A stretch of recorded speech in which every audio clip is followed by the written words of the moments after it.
Hello everyone. आज हम लोग chapter 11 maintenance of public order and tranquillity का पार्ट डी कंप्लीट करेंगे। पार्ट डी में सेक्शन 164 कंप्लीट करेंगे। 164 जो कि करस्पॉन्डिंग सेक्शन है सेक्शन 145 ऑफ सीआरपीसी का। सेक्शन प्री और मेंस दोनों के ही पर्सपेक्टिव से इम्पॉर्टेंट है। इसके पहले हम लोग सेक्शन 144 ऑफ सीआरपीसी मतलब सेक्शन 163 ऑफ BNSS कंप्लीट कर चुके हैं। वो सेक्शन भी इम्पॉर्टेंट था प्री और मेंस दोनों के ही पॉइंट ऑफ व्यू से, और ये सेक्शन भी इम्पॉर्टेंट है। सेक्शन 164 बात करता है dispute as to the immovable property. तो ये सेक्शन वहाँ अप्लाई होता है जहाँ पर मैजिस्ट्रेट को लगता है कि इमूवेबल प्रॉपर्टी को लेकर कोई डिस्प्यूट हो सकता है, और उस डिस्प्यूट को सॉल्व करने के लिए मतलब कि आगे जो सिक्योरिटी है वो ख़राब ना हो, पीस ख़राब ना हो और कोई डिस्प्यूट अराइज ना हो, इसको लेकर ऑर्डर पास किया जाता है इस सेक्शन के अंदर मजिस्ट्रेट के द्वारा।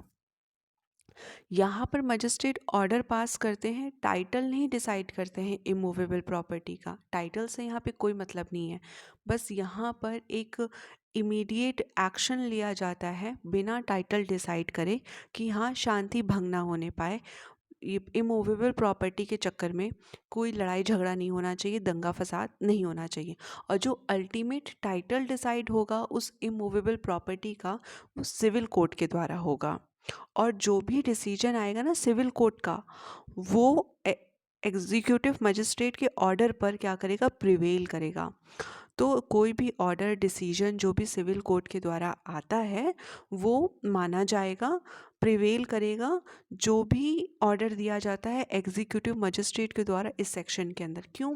क्योंकि यहाँ पे टाइटल तो डिसाइड किया नहीं जा रहा है, मेरिट पे यहाँ पे कोई भी ऑर्डर नहीं दिया जा रहा है। यहाँ पर बस ऑर्डर दिया जा रहा है कि डिस्प्यूट नहीं होना चाहिए, शांति भंग नहीं होनी चाहिए, पीस बना रहना चाहिए, इसलिए ऑर्डर दिया जा रहा है। और जो इमूवेबल प्रॉपर्टी से रिलेटेड डिस्प्यूट डिसाइड होते हैं वो कहाँ होते हैं, वो सिविल कोर्ट में होते हैं। तो सिविल कोर्ट का डिसीजन क्या हो जाएगा, प्रिवेल कर जाएगा। अच्छा, जो प्रेसिडिंग इसके अंदर होती है वो quasi judicial and quasi administrative nature की होती है, और इसी ऑब्जेक्ट के साथ होती है कि जो ब्रीच ऑफ पीस है वो नहीं होना चाहिए। ओके, केस का नाम है तारापदा बिस्वास वर्सेस नूरुल हक मियाँ। नूरुल हक मियाँ स्पेलिंग बिल्कुल सही है, आप नोट कर सकते हैं। ओके, तो इस केस में क्या बोला गया कि जो पार्टीज़ है जिनके जो राइट है वो डिटरमाइन किससे होते हैं, सिविल कोर्ट के द्वारा होते हैं। और सिविल कोर्ट का जो भी डिसीजन आएगा वो क्या करेगा, प्रिवेल कर जाएगा। और जो प्रेसिडिंग यहाँ पर इस सेक्शन के अंदर हो रही है मतलब सेक्शन 145 ऑफ सीआरपीसी मतलब सेक्शन 164 ऑफ BNSS, तो वो quasi judicial and quasi administrative nature की हो रही है। ओके, तो ये इस केस में थोड़ा सा इंट्रोडक्शन आपको मिल जाएगा कि ये सेक्शन करता कहाँ पे काम आता है। ओके, सेक्शन 164 बात करता है proceeding where dispute concerning land or water is likely to cause breach of peace whenever an executive magistrate is satisfied from a report of police officer or upon other information that a dispute likely to cause a breach of peace exists concerning any land or water or boundaries thereof within his local jurisdiction। तो वहाँ जहाँ पर executive magistrate संतुष्ट होते हैं police report से या फिर किसी और ज़रिए से उन्हें इन्फॉर्मेशन मिलती है, तो उस पर किस बात से सेटिस्फाई हो रहे हैं कि भाई डिस्प्यूट हो सकता है, डिस्प्यूट हो सकता है, कोई कॉन्फ्लिक्ट हो सकता है और उससे क्या हो सकती है, शांति भंग हो सकती है। और जो ये डिस्प्यूट हो सकता है वो किससे जुड़ा हुआ है, कोई लैंड से कोई लैंड से है या फिर कोई वाटर से है या फिर उसकी बाउंड्रीज से है। मतलब कोई कह रहा है नहीं हमारी लैंड यहाँ तक है तो दूसरा कह रहा है नहीं हमारी लैंड यहाँ तक है, तो बाउंड्रीज को लेकर डिस्प्यूट है, वो भी हो सकता है। और कहाँ पर है, तो एग्जीक्यूटिव मजिस्ट्रेट की जो लोकल ज्यूरिसडिक्शन है वहाँ पर ये डिस्प्यूट हो सकता है, उसके ज्यूरिसडिक्शन की बात है ये। तो क्या होगा, magistrate shell make an order in writing stating the ground of being so satisfied and requiring the parties concern in such dispute to attain his court in person or by advocate। तो magistrate क्या करेंगे, order देंगे। Order लिखित में ही होगा क्योंकि word शैल use किया गया है। और जो पर्सन हैं, जो पार्टीज़ हैं, जो जिन पे संदेह है कि ये डिस्प्यूट कर सकते हैं, उनको कोर्ट में बुलाया जाएगा। वो या तो खुद प्रेजेंट होंगे या फिर अपने एडवोकेट के थ्रू प्रेजेंट हो सकते हैं उस टाइम पर, उस जगह पर जो कि ऑर्डर में मेंशन होगी। और क्या करेंगे, वो WS फाइल करेंगे, रिटन स्टेटमेंट फाइल करेंगे अपने रिस्पेक्टिव क्लेम को लेकर, as respect such facts of actual possession of the subject of dispute की, मतलब कि उनका क्लेम बन रहा है और जो WS में लिखेंगे वो फाइल करेंगे उसको अपने रेस्पेक्टिव क्लेम को लेके। जैसा भी वो कह रहे हैं ना, कोई एक पार्टी कह रही है कि नहीं ये तो मेरी बाउंड्री है, दूसरी कह रही है नहीं मेरी बाउंड्री है, या फिर वो कह रहे हैं हमने इसको ऑक्यूपाई कर रखा था, तो जो भी उनके बीच में है वो अपने अपने क्या करेंगे, रिटन स्टेटमेंट में क्लेम्स को लिखेंगे। ओके, तो अभी हमने पढ़ा कि किस मजिस्ट्रेट के पास पावर है, एग्जीक्यूटिव मजिस्ट्रेट के पास पावर है। और डिस्प्यूट किस किस चीज़ को लेकर हो सकता है, लैंड वाटर या उसकी बाउंड्री को लेकर हो सकता है। जो ऑर्डर होगा वो हमेशा राइटिंग में होगा। और जो पार्टीज़ हैं वो खुद भी अपेयर हो सकती हैं या फिर एडवोकेट के थ्रू भी हो सकती हैं। अपेयर होके करेंगी क्या, तो भाई अपने क्लेम को बताएंगी, जो जो क्लेम कर रही हैं वो WS में देंगी कि उनके क्या क्लेम है।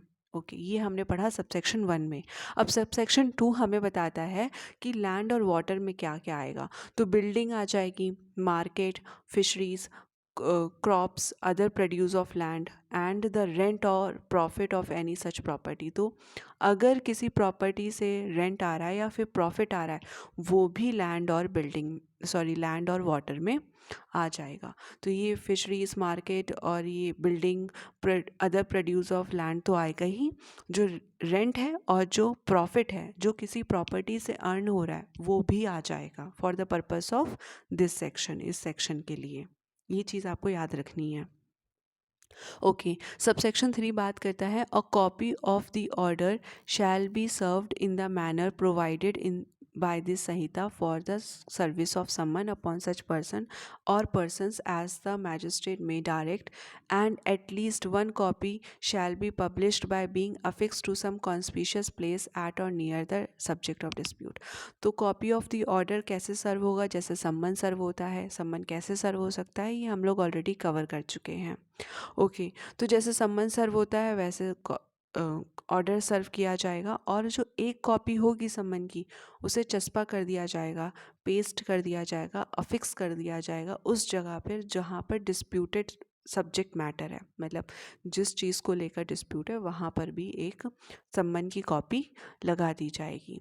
सबसेक्शन 4 कहता है the magistrate shall without reference to the merit or claims of any of the parties to the right to possession the subject of dispute pursue the statement so put in here the parties receive all such evidence as may be produced by them, take such further evidence if any as he thinks necessary, and if possible decide whether any land and whether any and which of the parties was at the time of the order made by him under subsection 1 in the possession of the subject of dispute। Subsection subsection 4 कहता है कि magistrate क्या करें, title तो decide कर नहीं रहे हैं, तो वो क्या करेंगे, मेरिट पे नहीं जाएंगे केस की, और जो भी पार्टीज़ हैं उसको सुनेंगे, अगर कोई एविडेंस है तो वो भी देख लेंगे, और वो डिसाइड करेंगे कि जब उन्होंने सबसेक्शन 1 के अंदर ऑर्डर दिया था पार्टीज़ को बुलाने के लिए, उस समय कोई पार्टी उस सब्जेक्ट मैटर ऑफ डिस्प्यूट में थी या नहीं, उसका पोजेशन था कि नहीं। मतलब जब मैजिस्ट्रेट सबसेक्शन 1 के अंदर ऑर्डर दे रहे थे उस समय कौन सी पार्टी वो जो डिस्प्यूटेड सब्जेक्ट मैटर है उसके पोजेशन में थी, वो ये डिसाइड करेंगे। Provided that if it appears to the magistrate that any party which has been forcibly and wrongfully dispossessed within the 2 month next before the date on which the report of police officer or other information was received by the magistrate, or after that date and before the date of his order under subsection 1, he may treat the party so dispossessed as if that party has been in possession on the date of his order under subsection 1। तो बोला जा रहा है कि जहाँ पर magistrate को ये पता चलता है कि कोई पार्टी है जिसको फोर्सिबली डिस्पोजेस किया गया है, कब डिस्पोजेस किया गया है? जब से उनको इन्फॉर्मेशन मिली है, ऐसी जानकारी मिली, तब से 2 महीने के अंदर उसके बीच में डिस्पोजेस किया गया है किसी पर्सन को, या फिर तब से जिस दिन उन्हें इन्फॉर्मेशन मिली है और जब तक वो ऑर्डर दे रहे हैं उसके बीच में। तो अगर कोई ऐसा पर्सन है, जब से मैजिस्ट्रेट को जानकारी मिली तब से 2 महीने के अंदर किसी पर्सन को डिस्पोजेस किया गया है, या फिर आफ्टर दैट डेट, उस डेट पर जिस दिन उन्हें इन्फॉर्मेशन मिली तब से लेकर के जब तक वो ऑर्डर देते हैं सबसेक्शन 1 के अंदर, उस डेट से उस डेट के बीच में किसी पर्सन को डिस्पोजेस किया गया है, तो उस पार्टी को वो मानेंगे कि जिस पार्टी को फोर्सिबली जगह से हटाया गया, वो उस पार्टी को सबसेक्शन 1 के अंदर क्या मानेंगे? पोजेशन में मानेंगे। तो जब से 2 महीने के अंदर, जब से उन्हें इन्फॉर्मेशन मिली उसके 2 महीने के अंदर अगर कोई पार्टी पोजेशन में थी, उसको फोर्सिबली डिस्पोजेस किया गया, तो उस पार्टी को वो पोजेशन में मानेंगे। या फिर जब से उन्हें इन्फॉर्मेशन मिली और जब जब उन्होंने ऑर्डर दिया सबसेक्शन 1 के अंदर, उसके बीच में अगर किसी पर्सन को फोर्सिबली, किसी पार्टी को फोर्सिबली डिस्पोजेस किया गया, तो जिसको डिस्पोजेस किया गया उसको सबसेक्शन 1 के अंदर जिस डेट को उन्होंने ऑर्डर दिया है उस डेट पर वो मानेंगे कि ये पार्टी पोजेशन में थी जिस दिन उन्होंने ऑर्डर दिया। वो मान लेंगे एज इफ़, वो मान लेंगे। ओके, एज इफ मतलब लीगल फिक्शन है, वो मान लेंगे अगर ऐसा प्रूव हो जाता है तो। I hope I am clear enough. Okay, subsection 5 कहता है nothing in this section shall preclude any party so required to attend or any other person interested from showing that no such dispute as aforesaid exist or has existed, and in such case the magistrate shall cancel his said order and all the further proceeding thereon shall be stayed, but subject to the such cancellation the order of the magistrate under subsection 1 shall be final। तो यहाँ पे बोला जा रहा है कि कोई person है, वो मजिस्ट्रेट के सामने अपियर होता है और वो कहता है कि ऐसा कोई डिस्प्यूट एग्जिस्ट नहीं करता है, ऐसा कुछ नहीं हुआ है। तो मजिस्ट्रेट क्या करेंगे? उस ऑर्डर को क्या कर देंगे? कैंसिल कर देंगे, और जो भी फर्दर प्रोसीडिंग है, मतलब उसके आगे जो भी प्रोसीडिंग होनी थी वो क्या हो जाएगी? उसको भी रोक दिया जाएगा। ओके, सबसेक्शन 6 कहता है और अगर अगर जैसे कि सब्जेक्ट टू सच कैंसलेशन, और जो ऑर्डर होगा मजिस्ट्रेट का जो सबसेक्शन 1 के अंदर दिया है वो होगा फाइनल, बट अगर कैंसिल कर दिया जाता है तो बात खत्म हो जाएगी, अदरवाइज वो फाइनल होगा। कैंसलेशन के अधीन हो जाएगा ऑर्डर वो जो कि सबसेक्शन 1 में दिया गया है। ओके, सबसेक्शन 6 कहता है if the magistrate decide that one of the party was or should under the proviso to the subsection 4 be treated as being in such possession of the said subject of dispute, he shall issue an order declaring such party to be entitled to possession thereof until evicted therefrom in the due course of law। बोला जा रहा है कि वहाँ जहाँ पे magistrate decide कर लेते हैं सबसेक्शन 4 के प्रोविज़ो के हिसाब से, मतलब कि कोई पार्टी है जो कि पोजेशन में थी उसको डिस्पोजेस किया गया, या फिर जो पार्टी पोजेशन में थी वो उस 2 महीने के दौरान जो हमने पढ़ा, जब से उन्हें ऑर्डर मिला और जब से उन्हें इन्फॉर्मेशन मिली, जिस दिन उन्हें इन्फॉर्मेशन मिली उस दिन से 2 महीने के अंदर। मैं बार बार इसलिए रिपीट कर रही हूँ क्योंकि क्लियर हो जाए, और गाइस मैं सेक्शन में बार बार इसलिए बोलती हूँ क्योंकि सेक्शन याद हो जाए, चैप्टर का नाम चैप्टर नंबर इसलिए बोलती हूँ क्योंकि याद हो जाए। तो अगर आप अनॉय होते हैं ना तो आप कमेंट सेक्शन में बता सकते हैं, मैं नहीं बोलूँगी। अदरवाइज़ मेरी कोशिश ये रहती है कि जितनी बार मैं रिपीट करूँगी उतनी बार आप सुनेंगे और आपके माइंड में वो चीज़ें फीड हो जाएंगी। ओके, तो अगर मजिस्ट्रेट डिसाइड कर लेते हैं कि कोई पार्टी पोजेशन में थी, चाहे वो एज इफ़ वाला हो चाहे वो एक्चुअल वाला हो, तो वो क्या करेंगे? वो उस पार्टी को डिक्लेयर कर देंगे इंटाइटल, और वो पार्टी कब तक पोजेशन में रहेगी? जब तक उसे ड्यू कोर्स ऑफ लॉ से हटाया नहीं जाता, मतलब ज़बरदस्ती नहीं हटाया जा रहा है। जैसे कि या तो सिविल कोर्ट का कोई डिसीजन आ गया, सिविल कोर्ट ने बता दिया कि नहीं, ए और बी दो पार्टी थी, बी को रखा था पोजेशन में एग्जीक्यूटिव मजिस्ट्रेट ने, अब सिविल कोर्ट का डिसीजन आया कि नहीं ए को रखना चाहिए, तो ये ड्यू कोर्स ऑफ लॉ है, लॉ के तरीके से ही उसको हटाया जाएगा बी को और ए को पोजेशन में दिया जाएगा। तो ये बोला जा रहा है and forbidding all disturbance of such possession until such eviction. तो कोई भी डिस्टर्बेंस है तो कोई भी डिस्टर्बेंस नहीं होगी जब तक उसे इविक्ट नहीं किया जाता। And when he proceed under the proviso to the subsection 4 he may restore the possession the party forcibly and wrongfully dispossess. ये हम पढ़ चुके हैं, जैसे फोर्सिबली डिस्पोजेस किया गया था उसको वापस रखा जाएगा। और जिस भी पार्टी को एग्जीक्यूटिव मजिस्ट्रेट पोजेशन में रखता है वो तब तक रहेगा जब तक ड्यू कोर्स ऑफ लॉ से उसको हटाया नहीं जाता।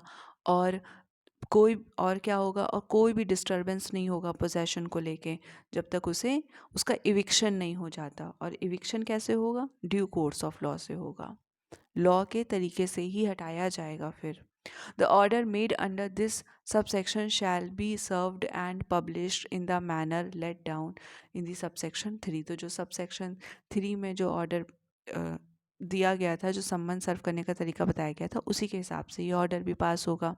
सबसेक्शन 7 कहता है when any party to any proceeding dies the magistrate may cause the legal representative of the deceased party to be a party to the proceeding and shall thereupon continue the inquiry. And if any question arises as to who the legal representative of the deceased party for the purpose of such proceeding is, all person claiming to be a representative of the deceased party shall be made party thereto। Easy है। क्या बोल रहा है कि जो party है वो अगर मर जाती है तो जो भी उसके रिप्रेजेंटेटिव्स हैं उनको क्या कर दिया जाएगा, उसकी जगह पर पार्टी बना दिया जाएगा और प्रेसिडिंग को, इंक्वायरी को आगे चालू कर दिया जाएगा।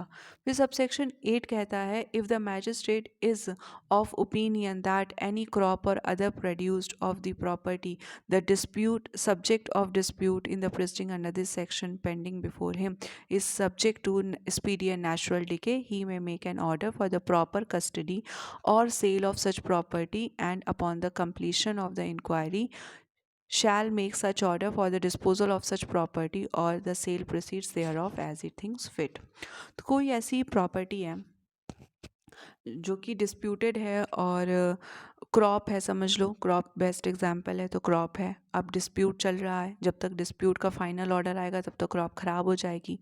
तो कोर्ट क्या कह सकता है, सॉरी मैजिस्ट्रेट क्या कह सकते हैं, वो क्या कहेंगे, इसको या तो प्रॉपर कस्टडी में दे दो या फिर इसको बेच दो और जो भी प्रोसीड्स आएगा वो फाइनल ऑर्डर पे उस हिसाब से उस व्यक्ति को दे दिया जाएगा जो उसके लायक होगा, ये बोला जा रहा है।